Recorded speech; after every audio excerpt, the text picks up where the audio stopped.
Assalamualaikum warahmatullahi wabarakatuh. Perkenalkan, saya Naf'an Ahmad Nurasid dari kelas 2 BKIA dengan NIM 2017101014.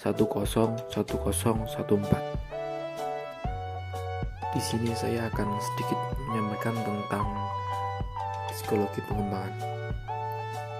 Yang pertama yaitu ada perbedaan individu dalam psikologi perkembangan. Aspek-aspek perbedaan individu. Yang pertama ada perbedaan kognitif. Kemampuan kognitif adalah kemampuan yang terkait dengan penguasaan sains dan teknologi. Yang kedua yaitu ada perbedaan kecakapan bahasa. Kemampuan masing-masing individu dalam bahasa berbeda. Masing-masing individu mengekspresikan pemikirannya dalam bentuk kata-kata dan frase yang bermakna dengan cara yang sangat berbeda. Yang ketiga yaitu ada perbedaan kecakapan motorik.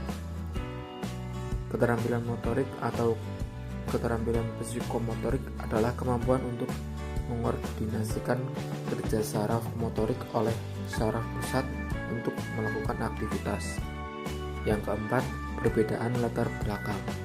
Perbedaan latar belakang dan pengamalan seorang individu dapat memfasilitasi atau bahkan menghambat hasil dari potensi individu untuk menguasai materi pembelajaran. Yang kelima, perbedaan bakat. Bakat adalah kemampuan khusus yang dikenakan sejak lahir. Kemampuan ini akan berkembang dengan baik pada stimulasi dan pemukaan yang tepat.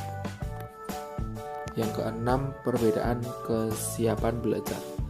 Siswa berusia 6 tahun yang memasuki sekolah dasar mungkin berbeda 1, 2, atau bahkan 3 tahun dalam hal kesiapan mereka untuk belajar di lembaga pendidikan formal. Ini didasarkan pada kapasitas mental atau usia mental, karena anak-anak di tahun pertama sekolah dasar termasuk dalam kelompok usia kronologis antara 3 dan 8 tahun. Ini berarti bahwa meskipun usia kronologis telah mencapai 8 tahun, tetapi kemampuan untuk belajar selalu sama dengan mereka yang duduk di tahun pertama. Selanjutnya ada perbedaan individual. Perbedaan individual merupakan pokok bahasan dasar dalam psikologi modern. Perbedaan individual berkaitan dengan psikologi pribadi yang menjelaskan perbedaan psikologis antara orang-orang serta berbagai persamaannya. Psikologi perbedaan individual menguji dan menjelaskan bagaimana orang-orang berbeda dalam berpikir, berperasaan, dan bertindak. Selanjutnya ada teori dan tokoh psikologi perkembangan. Yang pertama ada teori-teori psikologi perkembangan. Yang pertama, teori kognitif Piaget. Perkembangan kognitif adalah tahapan-tahapan perubahan yang terjadi dalam rentang kehidupan manusia sejak lahir sampai meninggal untuk memahami, mengolah informasi, memecahkan masalah, dan mengetahui sesuatu. Yang kedua ada teori psikoanalisis Freud dan Erikson. Sigmund Freud terkenal dengan psikoanalisisnya. Terdapat 3 struktur kepribadian manusia menurut Sigmund Freud, yaitu ide, ego, dan superego. Selanjutnya ada teori pemrosesan informasi. Teori pemrosesan informasi adalah teori di mana mengenal cara individu memproses informasi tentang dunianya, yang meliputi bagaimana informasi masuk ke dalam pikiran, bagaimana informasi disimpan dan disebarkan, dan bagaimana informasi diambil kembali untuk memungkinkan berpikir dan memecahkan masalah. Selanjutnya ada teori etologi. Teori etologi adalah teori yang mempelajari tingkah laku dan kebiasaan, khususnya tingkah laku tentang hewan.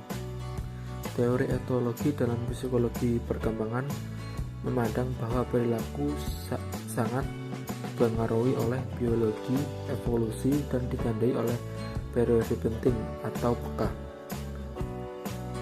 Selanjutnya ada teori ekologis Gibson tentang perkembangan persepsi. Teori ini pernah diuji oleh Gibson dengan menguji beberapa bayi yang berada di sisi tebing, sedangkan ibunya memanggil-manggil bayi tersebut dari sisi seberangnya. Dan pada akhirnya bayi-bayi itu memilih untuk menjauh dari ibunya, atau bahkan bayi tersebut memilih untuk menangis karena tidak dapat menyusul ibu mereka. Kesimpulannya, bayi dapat mengetahui kedalaman setelah mereka bisa merangkak. Selanjutnya ada tokoh-tokoh pada psikologi perkembangan. Tokoh-tokoh pada psikologi perkembangan ini meliputi 1. Jean Piaget, Sigmund Freud, Erik Erikson, Eleanor J. Gibson. Selanjutnya ada pertumbuhan dan perkembangan. Menurut Encep Sudirjo, Muhammad Nur Alif dalam bukunya Pertumbuhan adalah proses peningkatan yang ada pada diri seseorang yang bersifat kuantitatif atau peningkatan dalam hal ukuran.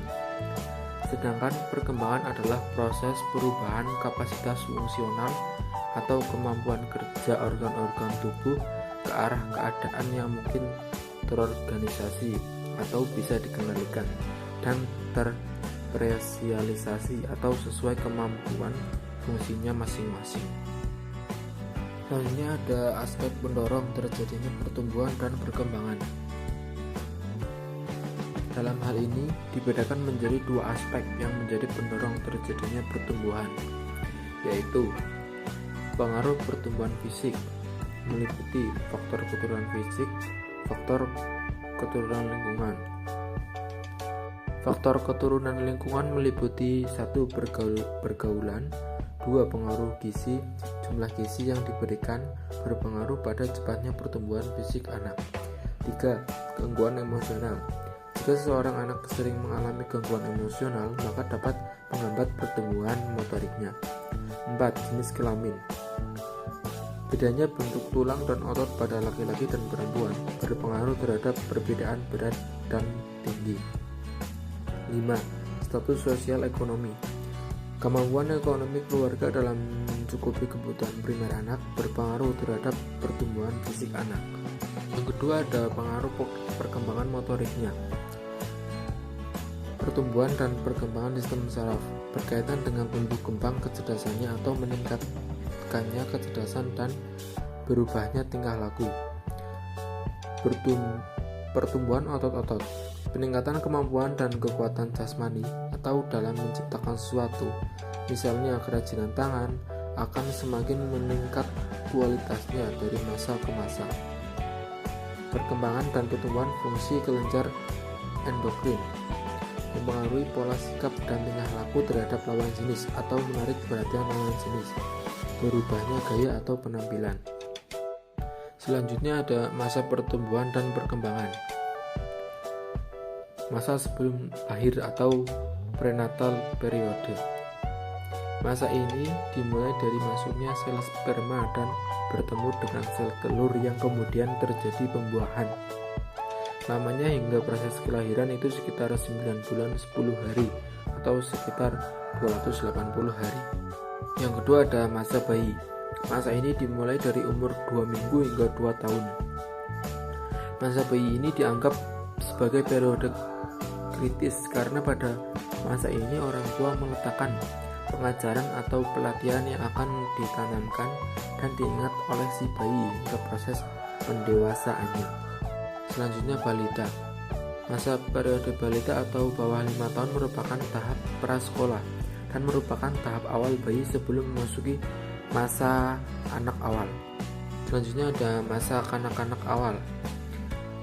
Masa periode ini dimulai sejak anak-anak berusia 2-6 tahun. Pada masa ini dikatakan sebagai masa prasekolah karena mereka mempelajari dasar-dasar perilaku atau norma sosial untuk mempersiapkan mereka menuju kehidupan sosial yang lebih tinggi ketika memulai di sekolah dasar. Selanjutnya ada fase konsepsi dan fase perkembangan prenatal. Perkembangan manusia diawali pada tahap konsepsi atau pembuahan. Dimulai dari pembuahan dari pertemuan sel sperma dengan sel telur.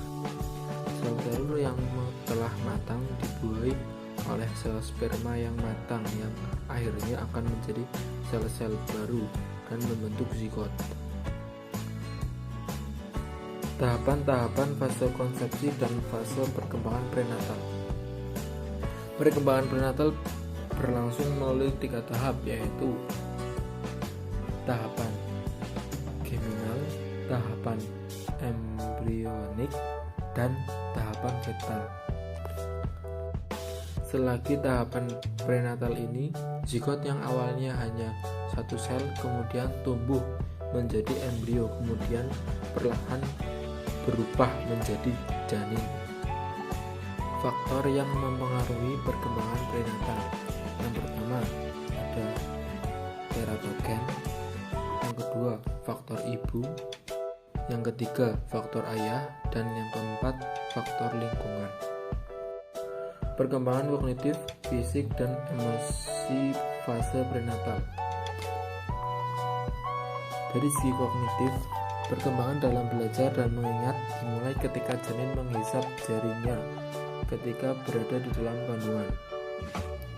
Dari segi fisik, periode geminal, tahapan ini berlangsung sejak ovum dibuahi hingga 10-14 hari.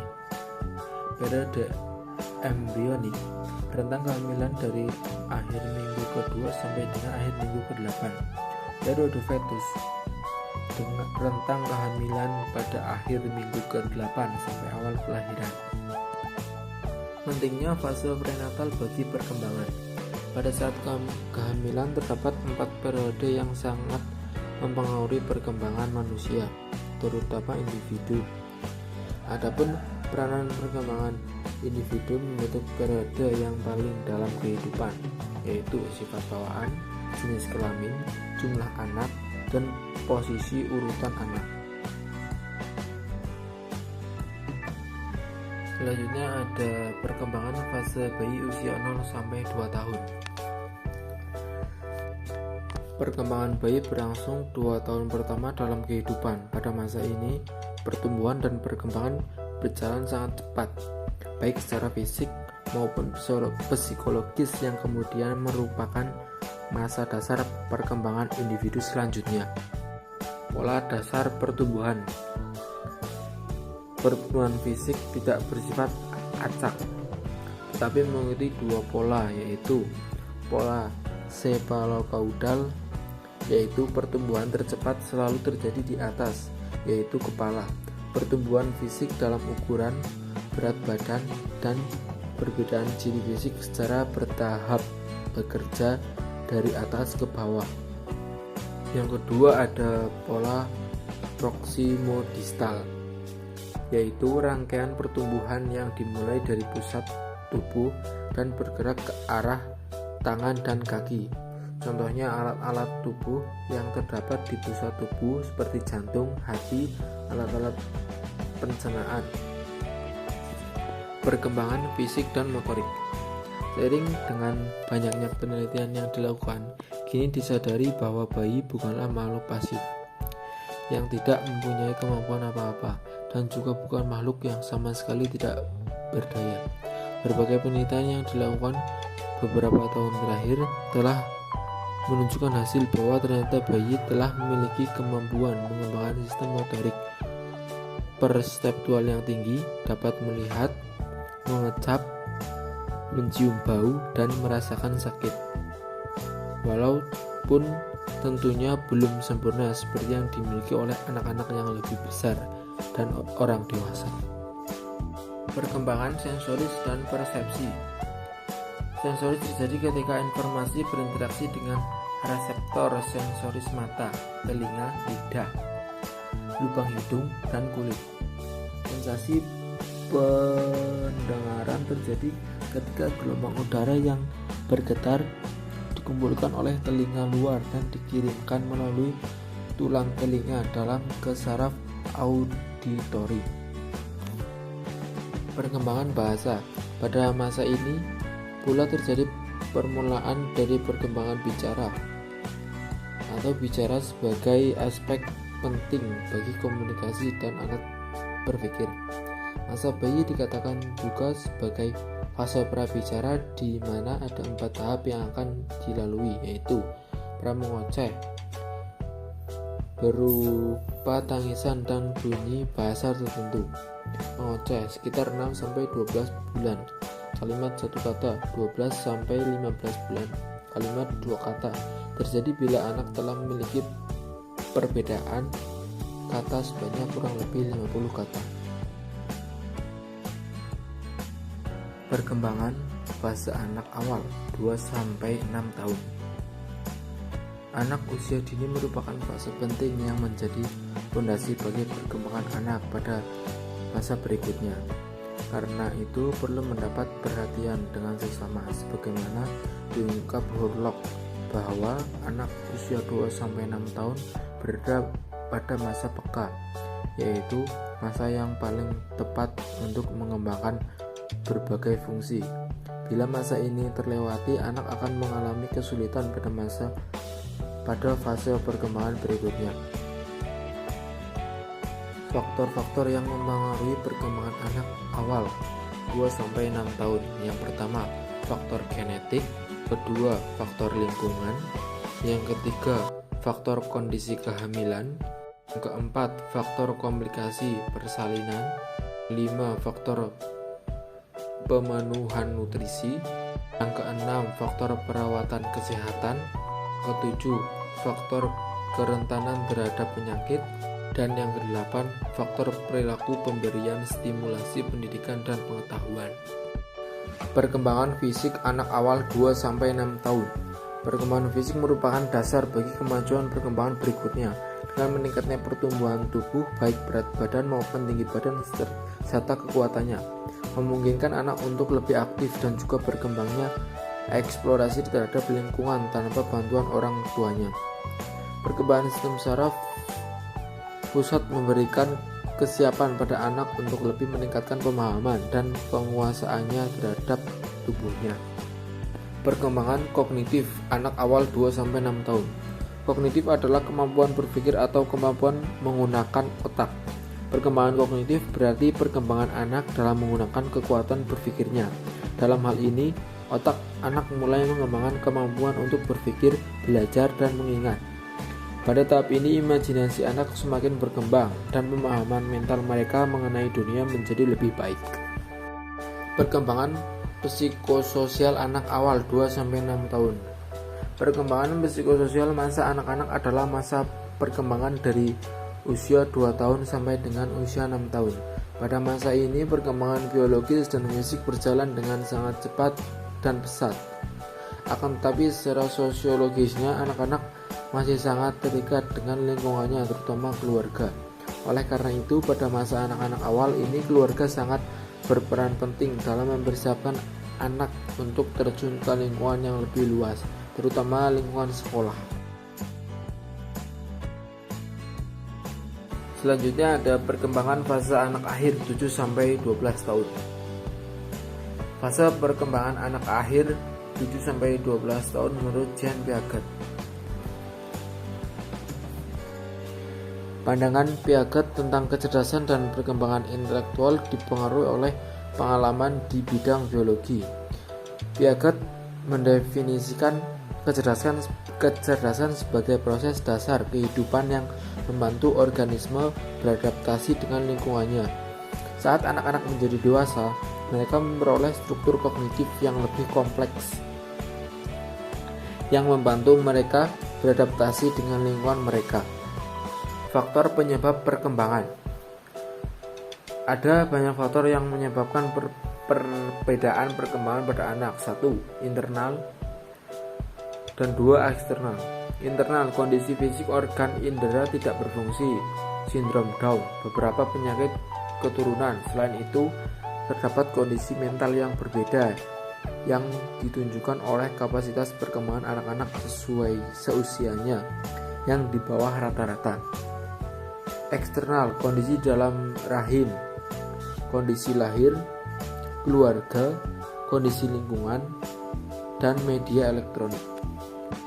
Perkembangan anak usia 7-12 tahun meliputi perkembangan fisik dan motorik, perkembangan kognitif, perkembangan emosi, dan perkembangan sosial. Masa remaja. P.T. Dearborn dalam Rise 1990, ia mendefinisikan remaja sebagai periode pertumbuhan antara masa kanak-kanak dan dewasa. Menurut Papalia dan Olds 2001, masa remaja adalah masa transisi perkembangan antara masa kanak-kanak dan dewasa yang umumnya dimulai pada usia 12 atau 13 tahun dan berakhir pada akhir usia belasan tahun atau awal 20-an tahun. Tahap pubertas.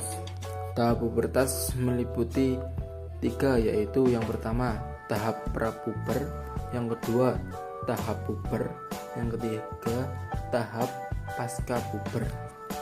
Ciri-ciri masa remaja. 1. Peningkatan emosional yang terjadi secara cepat pada masa remaja awal yang dikenal sebagai masa storm dan stres. Yang kedua, perubahan yang cepat secara fisik yang juga disertai kematangan seksual. Yang ketiga, perubahan dalam hal yang menarik bagi dirinya dan hubungan dengan orang lain. Yang keempat, perubahan nilai, di mana apa yang mereka anggap penting pada masa kanak-kanak menjadi kurang penting karena telah mendekati dewasa. Dan yang kelima, kebanyakan remaja bersikap ambivalen dalam menghadapi perubahan yang terjadi. Fase usia remaja.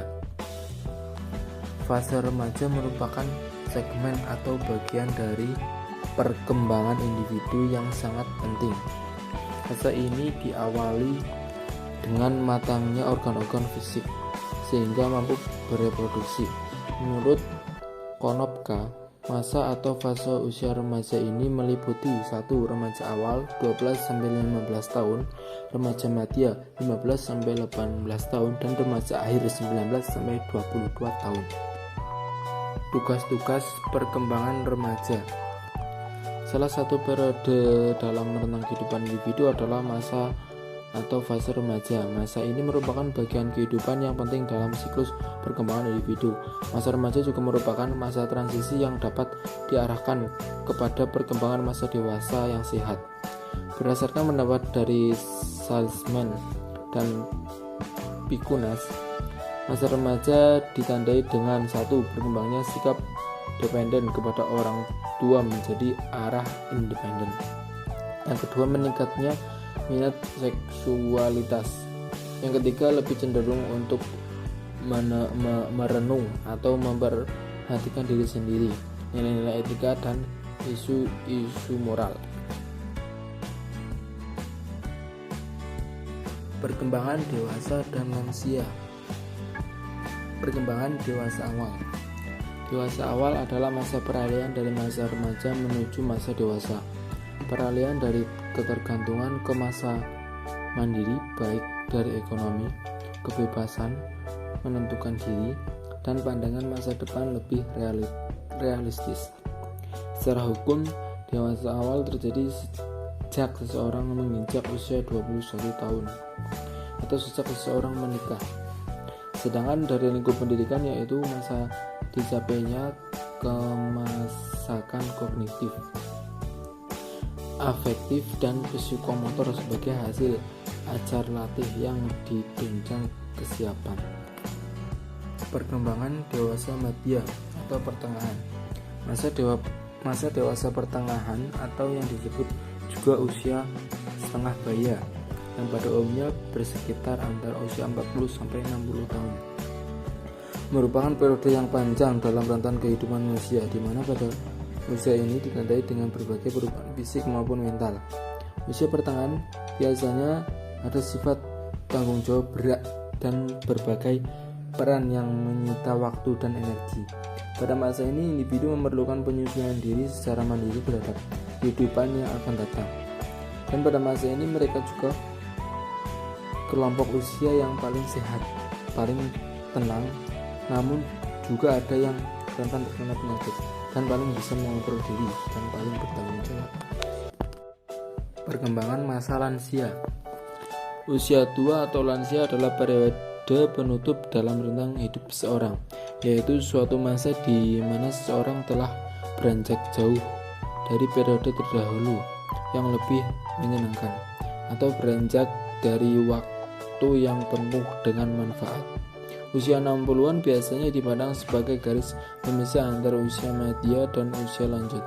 Tahap akhir dalam rentang kehidupan sering menjadi usia lanjut dini yang berkisar antara usia 60-70 dan usia lanjut yang mulai pada usia 70 sampai akhir kehidupan seseorang. Perkembangan individu dalam pendidikan.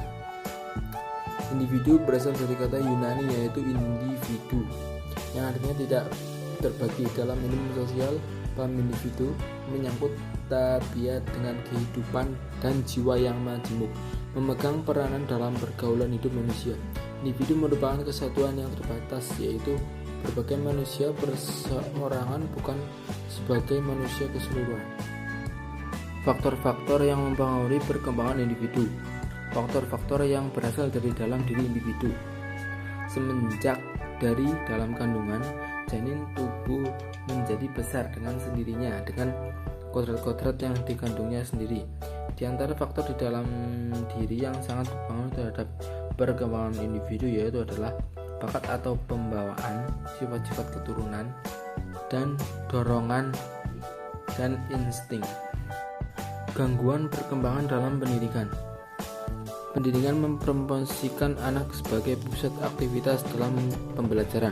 Ketika pembelajaran dilakukan, maka pertimbangan pertama yang diperhitungkan adalah apa yang menjadi hambatan belajar dan kebutuhan anak.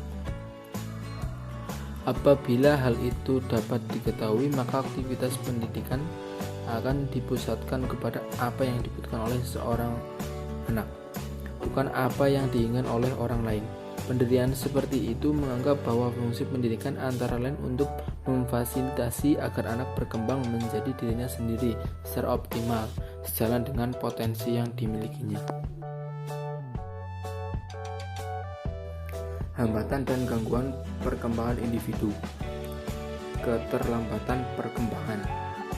Ciri-ciri keterlambatan perkembangan perilaku yaitu tidak dapat mempertahankan perhatian atau tetap fokus terhadap aktivitas yang sedang dilakukan, fokus pada objek yang tidak biasa, menghindari tatapan mata dengan orang lain, terlihat frustasi dalam melakukan aktivitas sederhana, memperlihatkan perilaku yang agresif, melakukan kekerasan setiap harinya, memandang langit, menguncang-uncang tubuhnya, tidak berusaha mendapatkan perhatian dan kasih sayang, dan tidak merasa perlu mendapat izin atau persetujuan untuk melakukan hal yang tidak biasa atau hal yang baru.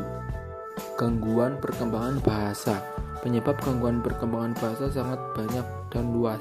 Semua gangguan dimulai dari proses pendengaran, penerusan impuls ke otak, otot, atau organ pembuat suara. Adapun beberapa penyebab gangguan atau keterlambatan bicara adalah gangguan pendengaran, kelainan organ bicara, retardasi mental, kelainan genetik atau kromosom, autis, mutisme selektif, keterlambatan fungsional. Gangguan intelektual dan perkembangan. Gangguan intelektual dan perkembangan merupakan ketidakmampuan yang ditandai dengan adanya keterbatasan yang signifikan yang terjadi pada fungsi intelektual dan perilaku adaptif. Fungsi intelektual yang dimaksud yaitu fungsi yang berhubungan dengan proses mengetahui, membentuk konsep yang mendukung kemampuan memecahkan masalah. Menurut Sinolongan, melalui proses penginderaan, pengamatan, tangkapan, ingatan, dan berpikir sehingga seorang mampu memahami, menganalisis, mensistensis, dan mengevaluasi dengan menggunakan simbol, imajinasi, bersama penerapan untuk memecahkan masalah. Aplikasi psikologi perkembangan dalam konseling. Hakikat perkembangan dalam konseling. Psikologi konseling memperhatikan perkembangan manusia. Perkembangan manusia berkembang dari waktu ke waktu dan dipengaruhi oleh faktor eksternal dan internal serta perubahan struktural lainnya. Perspektif perkembangan yaitu diartikan bahwa manusia akan tumbuh efektif melalui interaksi yang sehat dengan lingkungannya. Tujuan konseling. 1. Mengadakan perubahan perilaku pada diri klien sehingga memungkinkan hidupnya lebih produktif dan memuaskan. 2. Memelihara dan mencapai kesehatan mental yang positif. Jika hal ini tercapai, maka individu mencapai integrasi, penyesuaian, dan identifikasi positif dengan yang lainnya.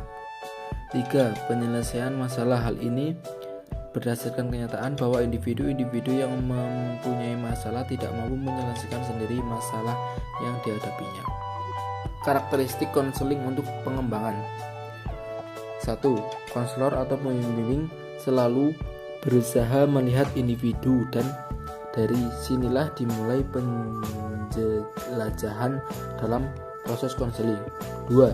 Jika disertai klien memiliki masalah atau kelemahan atau kesulitan, biarlah klien yang mengungkapkannya berkat dorongan dari konselor. 3. Konselor berusaha dengan menggunakan keterampilan, kepribadian, dan wawasannya menciptakan situasi konseling yang kondusif bagi pengembangan potensi klien. Dan yang keempat, konselor berusaha memberikan kesempatan kepada klien untuk memberikan alternatif pilihan yang sesuai dengan kondisi dan situasi dirinya. Konselor akan ikut membantu agar klien dapat mempertimbangkan alternatif secara realistik. Mungkin itu saja yang dapat saya sampaikan, kurang lebihnya mohon maaf. Wassalamualaikum warahmatullahi wabarakatuh.